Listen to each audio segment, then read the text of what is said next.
et ben alors peut-être question à vous tous et question parce que on a plein de matos encore et ça on vous le donnera, je dirais encore une fois après. Mais ce qui est important, c'est d'avoir vos questions et vos réactions à vous. Puis on va laisser peut-être Luc boire un coup de ce côté-là. Comment vous réagissez, j'allais dire peut-être tous les deux et Arnaud Arnaud Barillet, donc Aract, Nouvelle-Aquitaine et plus spécifiquement Poitiers, et puis Michel Ledoux là-dessus, où on voit bien le profil et les dégâts potentiels d'un leadership, d'un leader ou d'un leadership, et c'est bien la question toxique. Arnaud, à toi d'abord.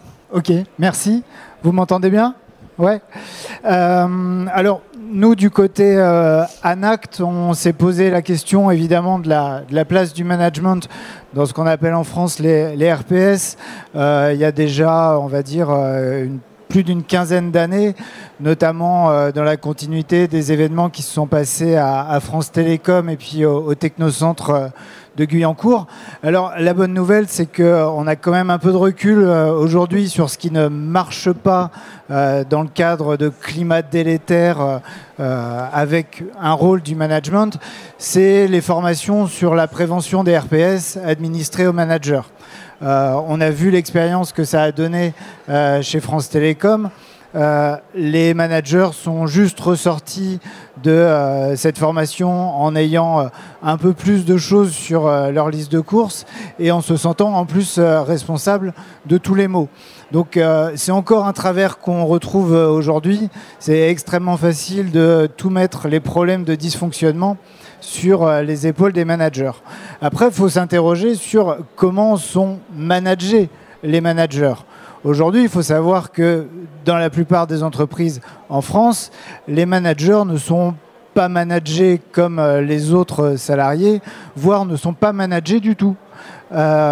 Aujourd'hui, on a besoin d'un CACES pour conduire un chariot dans l'entreprise, mais on peut tout à fait manager 200, 300, 400 personnes sans avoir de certification ou de diplôme nécessaire pour la pratique de cette activité. Donc, une activité managériale qui échappe à la nécessité de formation et surtout une activité managériale qui échappe à la nécessité d'évaluation. Il y a Henri Lachmann, le président du conseil de surveillance de Schneider. Il disait « Les gens se conduisent comme ils sont évalués ». Or, je vous pose la question, est-ce que les managers sont évalués sur leur management ? Est-ce que les managers sont évalués sur l'absentéisme dans leurs équipes, sur un baromètre de qualité de vie au travail dans leurs équipes, sur le taux d'accident du travail ou de maladie professionnelle? Non, on n'a jamais vu ou très peu de managers qui sont vraiment évalués, dont la carrière progresse en fonction des résultats très bons ou très mauvais qu'ils ont sur cette activité de management. Donc, pas de formation, pas d'évaluation de ce qu'ils font. Donc, il ne faut pas s'étonner que ceux qui ont, voilà, peut-être comme ça a été évoqué, un penchant un peu tyrannique, puissent l'exprimer en toute liberté dans l'entreprise. Donc, je dirais qu'il y a un système qui cautionne un peu cette dérive des pratiques managériales. Alors, ça ne veut pas dire que tout est foutu, bien sûr, mais il s'agit quand même de se poser aussi un certain nombre de questions assez complexes. Nous, on accompagne des entreprises depuis plus de 15 ans sur le sujet. Il y en a qui trouvent ça intéressant d'évaluer les managers.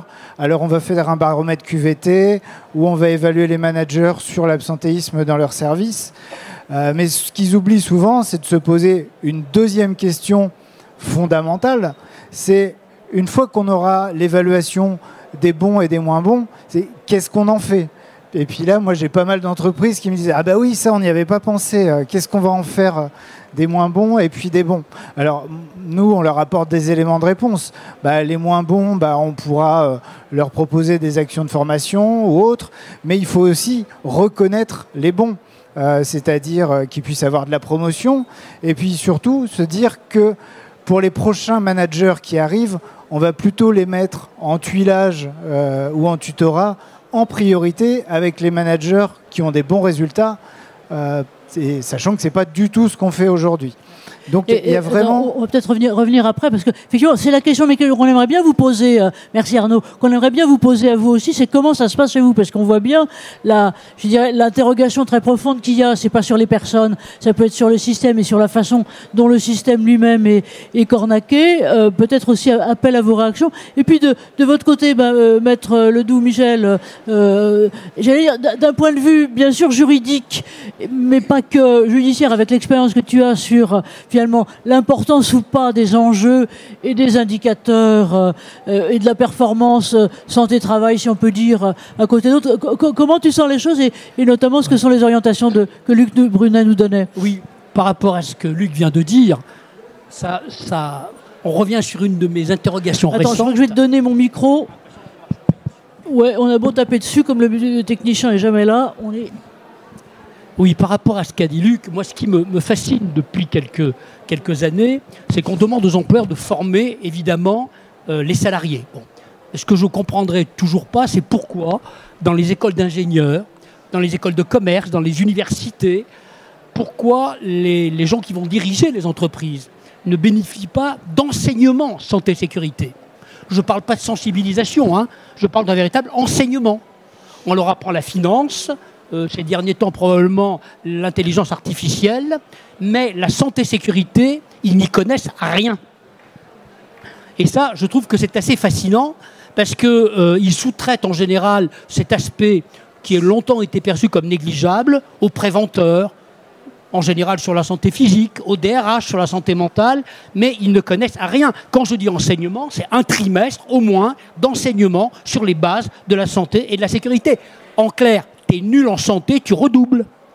Et ça n'existe pas. On nous rabâche sans arrêt qu'il faut former les opérateurs, mais ceux qui dirigent la manœuvre ne sont pas formés. Ouais. Alors qu'est-ce qu'on leur apprendrait rapidement? Déjà, on leur rappellerait les dispositions du Code du travail, de la 4e partie. Hein. L'employeur doit prendre les mesures nécessaires pour assurer la santé et la sécurité, protéger la santé physique et mentale des travailleurs, physique et mentale. Hein.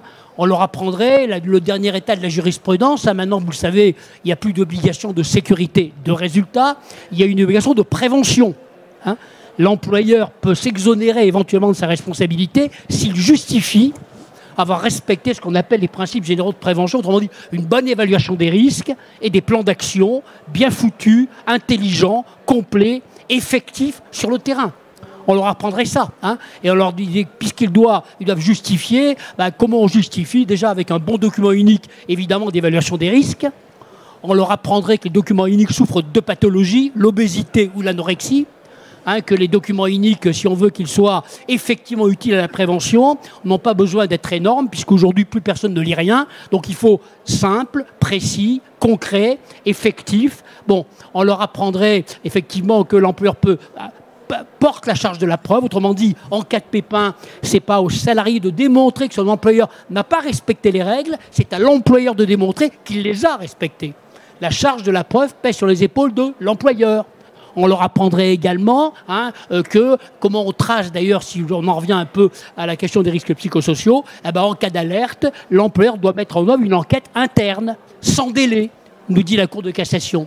Une enquête qui doit être objective, qui doit être évidemment impartiale, et à partir de cette enquête, qui va démarrer sur une alerte, on va objectiver ou pas qu'on est en face d'un harcèlement moral, sexuel ou tout ce que vous voulez. Donc on leur apprendrait les bases, et on leur apprendrait qu'en termes de responsabilité pénale, pour le coup, je glisse sur le pénal, c'est à l'employeur ou à son délégataire de respecter les dispositions et du Code du travail et du Code pénal, et que s'il ne les respecte pas, il risque d'appeler passer quelques semaines ou quelques mois, éventuellement en maison d'arrêt. On leur apprendrait que la responsabilité, que l'employeur porte cette responsabilité. D'ailleurs, c'est pas, ça date du début du XXe siècle, même de la fin du XIXe siècle. C'est l'employeur qui porte la responsabilité de la santé et de la sécurité. Et donc, à partir du moment où on ne leur apprend pas les fondamentaux, allez vous étonner que les dérives qui ont été décrites à l'instant ne cessent de prospérer. Hein. Et alors, on sait bien concernant... Et puis après, j'arrête, Anne-Marie. Non, c'est bon, merci. Après, j'arrête, mais on sait bien que si on parle du harcèlement, vous le savez très bien qu'on est passé en France, poussivement d'ailleurs, de l'individuel au collectif. Hein, on a commencé par le harcèlement individuel, interpersonnel, hein, pour prendre une image d'Épinal, un pervers narcissique qui harcèle le collaborateur. Bon. Ensuite, le harcèlement managérial. Là, c'est une politique de gestion, mais qui harcèle au moins un salarié identifié. Et puis, à la suite du dossier France Télécom, le fameux harcèlement institutionnel, à une politique qui tente à restructurer un collectif de travail et qui dépasse largement les limites acceptables du pouvoir de direction de l'employeur. Hein, sans même, d'ailleurs, que pour le coup, l'employeur condamné connaisse les salariés, il harcèle un collectif, c'est devenu du harcèlement institutionnel. Bon, on est passé, donc je le répète, de l'individuel au collectif, et tout ça, bah, si on ne le sait pas, hein, si on est uniquement spécialiste en finance, bah, effectivement, je ne vois pas comment on peut faire respecter sur le terrain des règles qu'on ignore. Et effectivement, pour moi, c'est extrêmement basique, et je pense que dans les années qui viennent, il va falloir en effet se poser cette question-là. Il faut former tout le monde, même l'employeur. Et cette formation doit être tracée, objectivée. Voilà un petit peu ce que je peux dire très rapidement. Mais merci d'insister là-dessus, parce que je vais te redonner la parole, Arnaud. Mais c'est vrai que là, simplement, la question, si je peux me permettre, Michel, c'est le « on ». Qui est le on dans les écoles de commerce? Parce qu'en gros, pour avoir un peu comme toi essayé de prêcher la bonne parole, de temps en temps, j'ai failli avaler la cravate que j'avais pas en discutant avec les étudiants de l'autre côté, qui me disaient « Oh bah madame, ce que vous racontez, c'est bien gentil, mais vivement qu'on soit aux manettes pour qu'on ait plus ces emmerdements-là. » Et donc, effectivement, une inconscience totale de ce qu'est leur responsabilité, je veux dire, future comme chef d'entreprise, mais même future comme, je vais dire, manager direct d'équipe, parce que maintenant, eux-mêmes peuvent être en cause. Alors, de ce côté-là, moi, j'aime pas avoir, pardon, ce que tu fais, très bien, excuse-moi, la vente à la trouille en leur disant, mais c'est quand même là la réalité pour faire évoluer, c'est ça.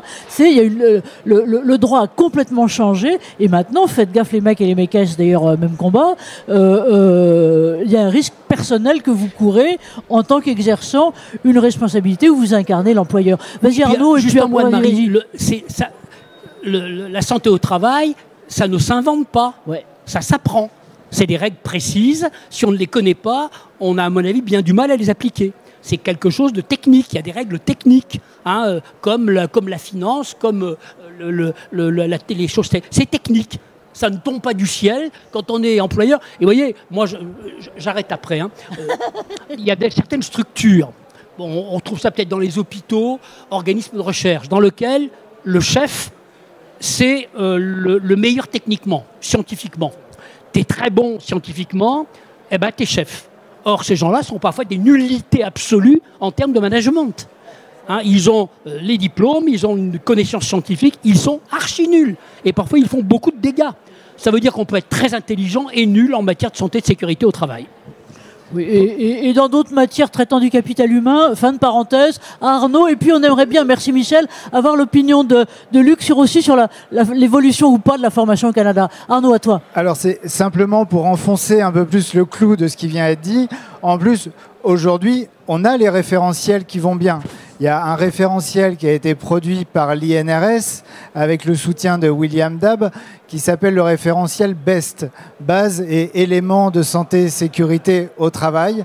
Il y en a un pour les écoles d'ingénieurs, un pour les écoles de management, et ce référentiel, il est disponible, mais par contre, voilà, ça rechigne toujours à appliquer ce référentiel, à évaluer correctement les futurs ingénieurs, les futurs managers, sur la base aussi de ces éléments qui peuvent être maîtrisés ou pas. Donc il y a quand même des choses qui ont été faites sur le sujet. Il y a aussi un livre blanc sur ce qu'on appelle, nous, au niveau du réseau Anactaract, le faire école, c'est-à-dire intervenir partout là où il y aura des futurs managers pour les sensibiliser aux facteurs humains. Et le pire, c'est que ça les intéresse.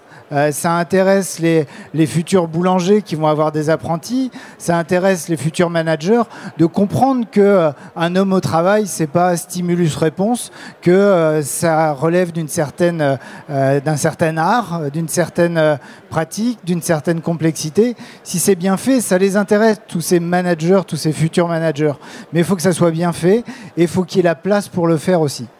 Oui, mais merci Arnaud et merci tous les trois de souligner ça, avec la place d'autant plus importante, c'est un peu la question que je voudrais te poser aussi, à Luc, de l'évaluation. C'est-à-dire qu'en gros, ce que tu disais tout à l'heure en citant Lachmann et qui disait finalement, on est bon sur on cherche à être bon sur ce en quoi on est évalué, c'est ça pour tous les gamins de France et de Navarre en matière d'école, mais c'est de la même façon dans l'entreprise, et je pense qu'effectivement, faire évoluer ces systèmes-là, globalement, parce que souvent on vous dit, moi je vous raconte mes trucs, mais on a eu par exemple des genres, je vous dirai pas qui, parce que ça serait vraiment pas gentil, mais des grandes écoles que j'avais interviewées dans le temps globalement là-dessus, sur les questions de santé et sécurité, qui m'ont dit mais madame, vous savez à qui vous vous adressez ?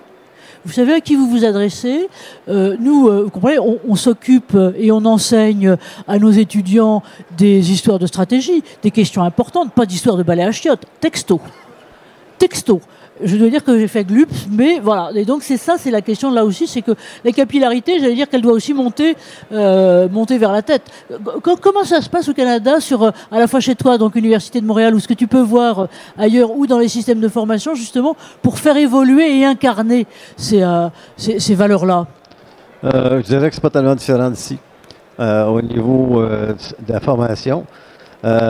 Pour l'évaluation dont on parlait des gestionnaires, c'est sûr qu'il y a une technique qui s'appelle le feedback 360.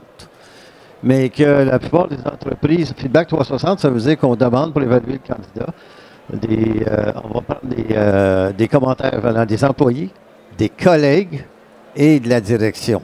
On fait la triangulation de ces trois éléments-là. Mais c'est long, ça coûte cher, puis il y a bien des organisations qui ne veulent pas le faire. Donc, concernant aussi la formation par rapport aux besoins des employés, c'est faible encore. Il y a deux éléments de l'éthique qui devraient au moins être enseignés, qui est l'éthique de la sollicitude, prendre soin d'eux.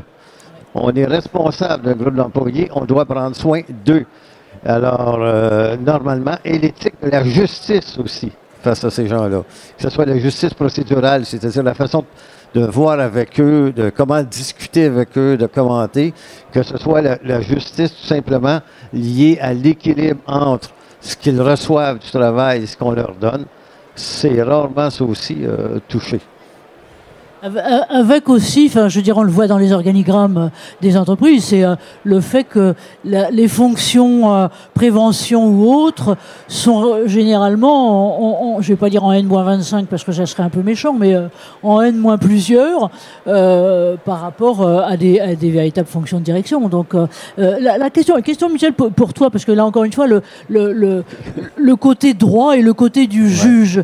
Comment évolue le juge justement sur ces questions de responsabilité? Donc on a bien vu la responsabilité globale très récente institutionnelle avec la référence télécom finalement qui a quelques mois là globalement pas beaucoup plus, mais justement sur ce qui est l'interpellation à défaut de l'incrimination, l'interpellation des personnes en rôle de management. Ouais, disons que déjà le juge, si on parle du côté juridique judiciaire, il faut déjà distinguer entre la responsabilité civile et la responsabilité pénale. La responsabilité civile, ça permet de poser des règles qui vont permettre aux victimes d'être indemnisées. Sur ce terrain-là, notamment ces 3-4 dernières années, les magistrats indemnisent de mieux en mieux les victimes. Autrement dit, pour les entreprises, les accidents du travail, les maladies professionnelles, ça coûte de plus en plus cher. Le but étant de faire comprendre aux employeurs que la prévention est une source d'économie, que faire de la prévention, c'est aussi une façon de gagner de l'argent. Ça, c'est archi-visible depuis 2 ou 3 ans. Et d'ailleurs, ce n'est pas du tout caché, c'est quelque chose qui est annoncé clairement. Les magistrats font en sorte que les atteintes à la santé au travail coûtent aux employeurs de plus en plus cher. Du côté de la responsabilité pénale, évidemment, vous savez que si on parle de responsabilité pénale, la responsabilité pénale découle et des dispositions du Code du travail et des dispositions du Code pénal. Lorsqu'il y a une infraction au Code du travail et un lien de causalité avec une atteinte à la santé, on peut être poursuivi pour homicide, blessure involontaire, voire même mise en danger d'autrui. Bon, depuis quelques années, alors évidemment, dans les cas les plus graves, les magistrats, dans certaines situations un peu paroxysmiques, n'hésitent plus. C'est encore très rare. Certains pensent que c'est pas assez, d'autres que c'est trop, mais c'est comme ça. On commence à voir des peines d'emprisonnement ferme. On retrouve d'ailleurs un petit peu la même évolution que celle qu'on constate en France sur les sanctions infligées aux chauffards, sous l'empire d'alcool ou d'un stupéfiant.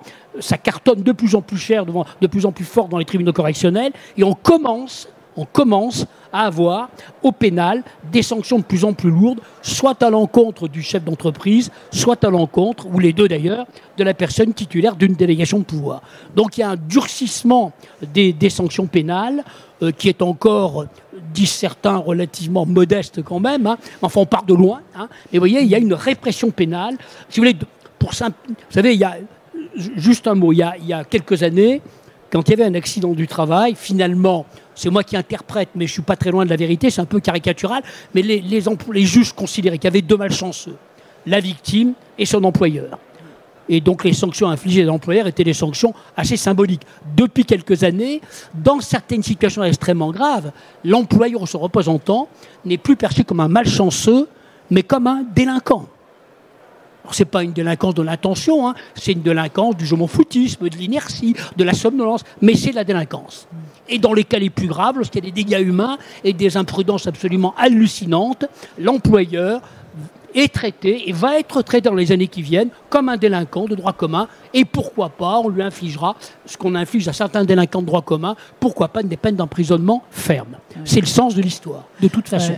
Ça, c'est ce que Michel Ledoux l'autre jour nous expliquait vraiment très bien, c'est que le sens de l'histoire, effectivement, c'est ça, et que, en gros, c'est indépendant de l'intention.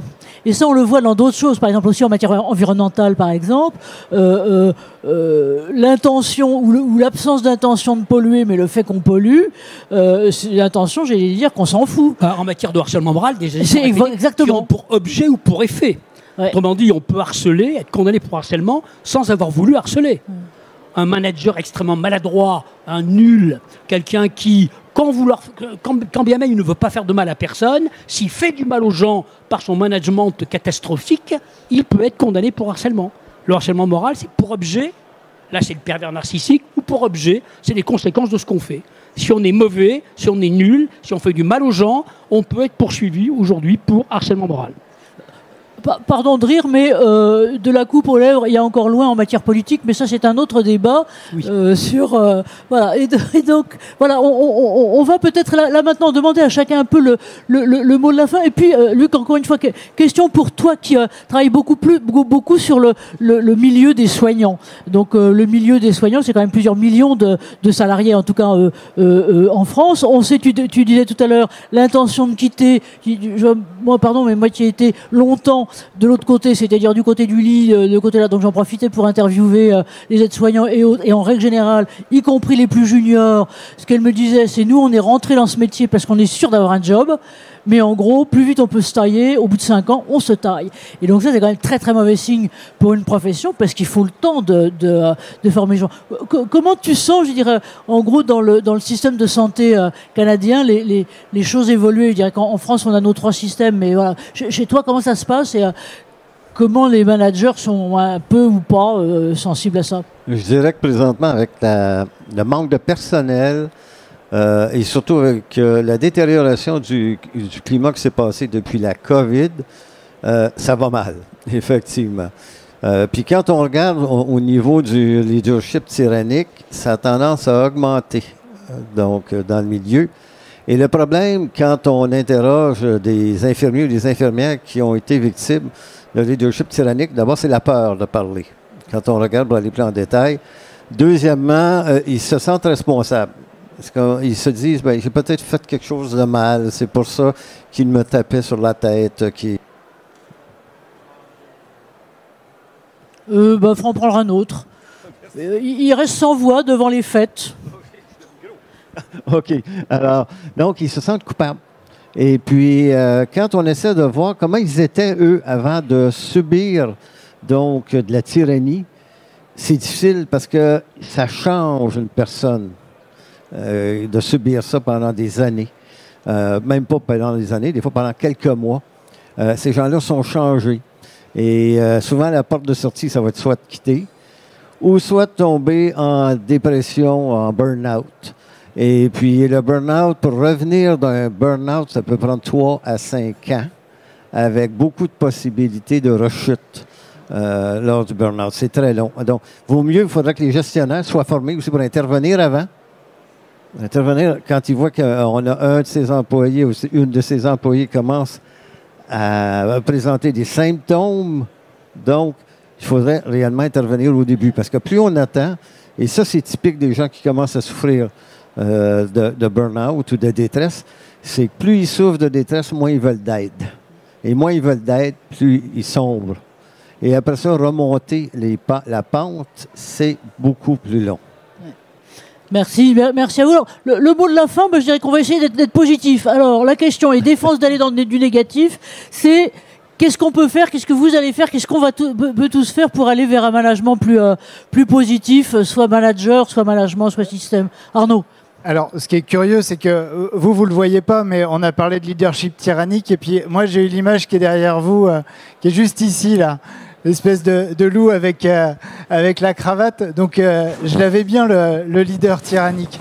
Alors, pour sortir peut-être de cette ornière, on a parlé de la formation, on a parlé de l'évaluation, on a parlé peut-être de l'accompagnement, mais ça suffit pas. Ça correspond, si on voit avec le permis de conduire, ça correspond au code.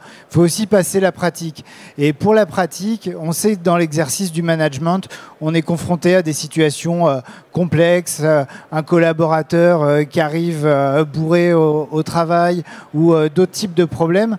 Et je dirais qu'il y a une autre solution auquel les entreprises doivent avoir recours, c'est aussi l'échange de pratiques entre managers et réfléchir ensemble à des nouvelles solutions à partir de leurs problèmes. Et les responsabilités des entreprises aujourd'hui, c'est d'apporter aussi de l'énergie pour que les managers développent eux, ensemble aussi, leurs propres solutions et améliorent eux-mêmes leurs propres pratiques. Oui, merci Arnaud, et d'ailleurs, sans leur faire de publicité, les ateliers collectifs que le vous collectif, non, t'as plus droit au micro, le vous collectif, vous développez, et que vous à la NAC, vous développez, c'est vrai que c'est très bien, d'autres le font aussi. Michel, à toi, et puis... Oui, deux mots. D'abord, petit 1, évidemment, la santé physique et mentale est désormais au cœur de la vie professionnelle.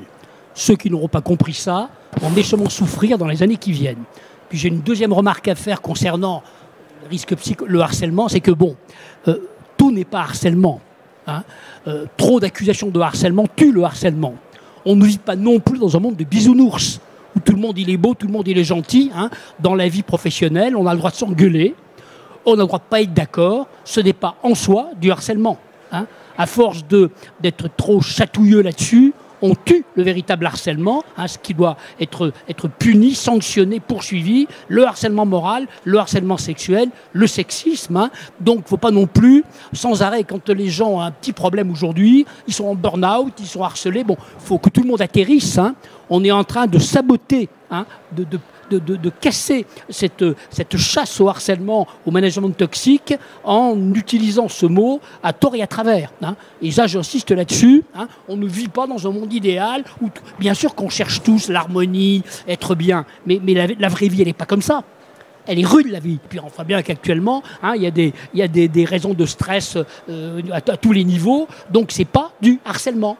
Le harcèlement caractérisé, il y a une définition, on n'a pas le temps de l'avoir aujourd'hui, mais c'est ça qui doit être chassé, puni et durement sanctionné, et pas les aléas de la vie et les rapports humains, parfois un peu durs, pas toujours faciles à digérer. Je m'arrête. Voilà, écoutez, on va arrêter là et on va vous remercier. Donc je vous propose d'abord qu'on les applaudisse très fort. On les remercie. Merci à vous tous d'avoir été là. Donc rendez-vous pour le replay la semaine prochaine. Si vous avez badgé, machiné, on a vos trucs et donc on vous les envoie avec les supports. Le support de Luc, à qui j'ai coupé la chic, pardon. Le support d'Arnaud. Et puis on a d'excellents trucs. Oui, non mais moi, on a et tout le compte rendu que je vais me taper, pardon, qui sera un peu lent, un peu plus long à faire, mais où on essaie d'avoir des comptes rendus détaillés parce que ce qu'ils ont dit c'est génial. Pardon de ne pas vous avoir laissé la parole. Et bon salon, bonne suite. À bientôt.